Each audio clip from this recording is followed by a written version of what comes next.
امریکہ نے پاکستان کے ذریعے ایران کو امن منصوبے کی پیشکش کرتے 15 نکاتی مذاکراتی ایجنڈا بھیج دیا، جس کا مقصد جنگ سے نکلنے کا راستہ تلاش کرنا اور خطے میں امن واپس لانے کی خواہش ہے۔ ایران نے بھی جنگ کے خاتمے کے لیے امریکہ کے سامنے 6 شرائط رکھ دیں۔ امریکی نکات میں ایران کو موجودہ جوہری صلاحیتوں کو ختم کرنا ہوگا۔ ایران کو کبھی بھی جوہری ہتھیار بنانے کی کوشش نہیں کرے گا۔ ایرانی سرزمین پر یورینیم کی افزودگی نہیں ہوگی۔ ایران کو اپنی افزودہ یورینیم کا ذخیرہ بین الاقوامی جوہری توانائی ایجنسی کے حوالے کرنا ہوگا۔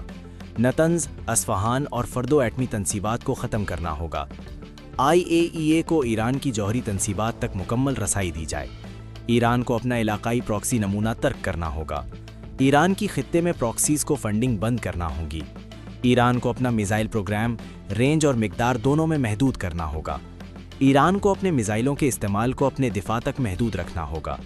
عالمی برادری کی طرف سے عائد پابندیوں کا خاتمہ، اپنے سویلین نیوکلیئر پروگرام کو آگے بڑھانے کے لیے امریکی مدد، ایک سنیپ بیک میکینزم جو خود بخود پابندیوں کے دوبارہ نفاذ کی اجازت دیتا ہے۔ اگر ایران عمیل کرنے میں ناکام رہتا ہے تو اسے ہٹا دیا جائے گا شامل ہیں۔ دوسری طرف پاسداران انقلاب نے سب سے پہلا مطالبہ یہ کیا ہے کہ مستقبل میں دوبارہ جنگ یا جارحیت شروع نہ ہونے کی واضح اور قابل عمل بین الاقوامی ضمانت دی جائے۔ خطے میں موجود امریکی فوجی اڈوں کو مکمل طور پر ختم اور بند کیا جائے۔ امریکہ اور اسرائیل اپنی پوزیشنوں سے پیچھے ہٹیں اور جنگ کے دوران ایران کو ہونے والے جانی اور مالی نقصانات کا پورا ہرجانہ ادا کیا جائے۔ صرف ایران ہی نہیں بلکہ تمام علاقائی محاذوں پر جاری جنگ اور معاندانوں سرگرمیوں کا مکمل خاتمہ کیا جائے۔ ایران نے آبنائے ہرمز کا کنٹرول اور ٹیکس وصولی کے حق کا مطالبہ کیا ہے۔